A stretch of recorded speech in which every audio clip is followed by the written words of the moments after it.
have yet to memorize this, so I think I'm going to read it off this paper like a dork. So first and foremost, I'd like to thank my colleagues, my co-residents, for the honor of being this year's graduation speaker. I think you guys must have thought that putting me behind the podium was going to save you from a hug, but it's definitely not. So look for me later.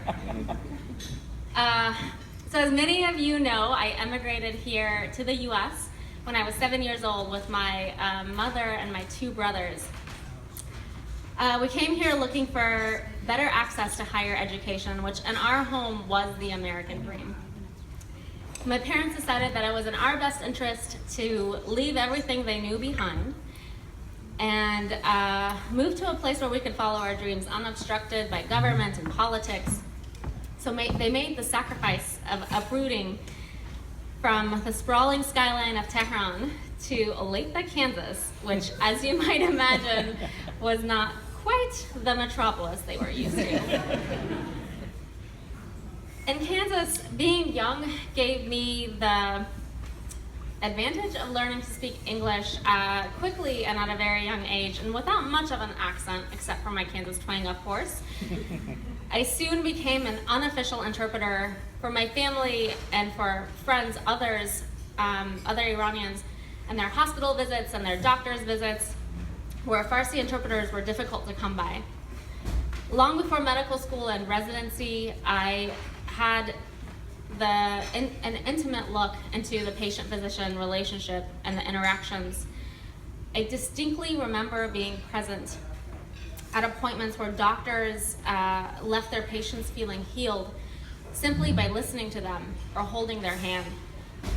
I also vividly remember one particular experience where a woman who was having a miscarriage had no one there to comfort her, where her doctor had the correct cure, but left her patient feeling broken nonetheless. It was that latter type of visit that made me realize that I wanted to be a physician. In college and medical school, I finally got a job as an official interpreter, and it was there that I realized that what I'd been witnessing for the years beforehand was the difference between curing and healing. As physicians, we have the great responsibility of having to know and provide the cures for all that ails our patients.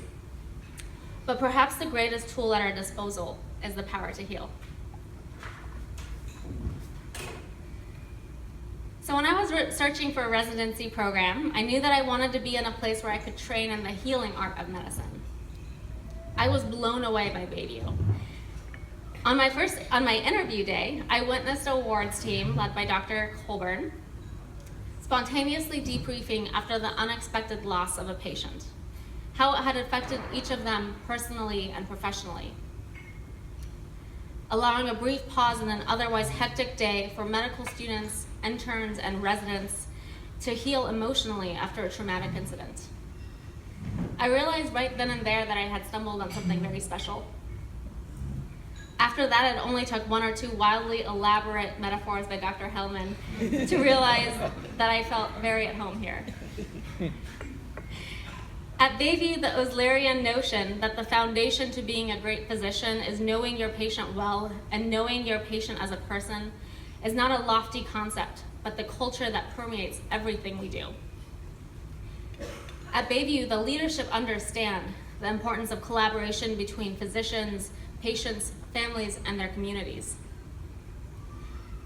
Although I am, of course, ecstatic to finally be graduating to attending status, I can't help but also feel incredibly nostalgic. I knew that Bayview was the academic home that I had been searching for, but I was still unprepared for the spectacularly eccentric family that I would find here. At Bayview, I have found myself surrounded by colleagues whose intelligence and compassion inspire me daily to strive harder and endeavor to a higher purpose. Together, we have shared successes and disappointments, laughs and tears. We have celebrated weddings and babies and new homes. We have weathered 28-hour calls and Friday afternoon RBMG sessions. And our journey has only just begun. I will miss having delirious midnight chats at the cafeteria grill and spontaneous happy hours after clinic. Overnight shifts will never be the same now that I can't call on Catherine to expertly and effortlessly place a cordis. I can't page Keisha when in desperate need of a gourmet snack or sage travel advice.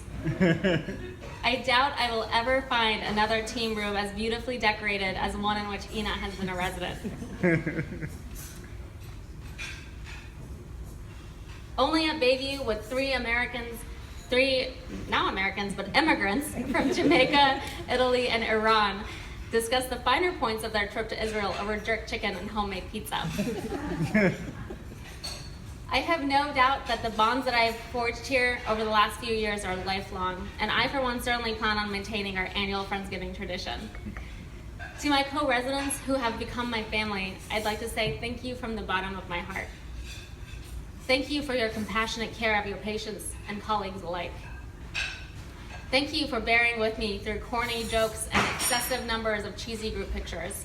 To my parents who sacrificed their own dreams so that I could be standing with you here today. Words cannot express my gratitude. Thank you for your infinite wisdom and support.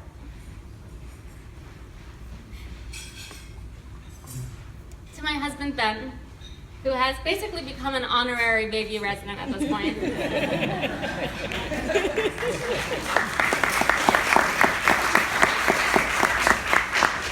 I cannot imagine a more loving and dedicated partner. Thank you for making me insisting that we do mix-up questions, despite my wanting to watch Netflix instead. You make me a better version of myself. And finally, to the class of 2017. I know that wherever we go, we will continue to keep the Bayview spirit with us. We will practice the art of medicine with the goal of knowing our patients as people. We will strive to heal rather than merely cure. Thank you.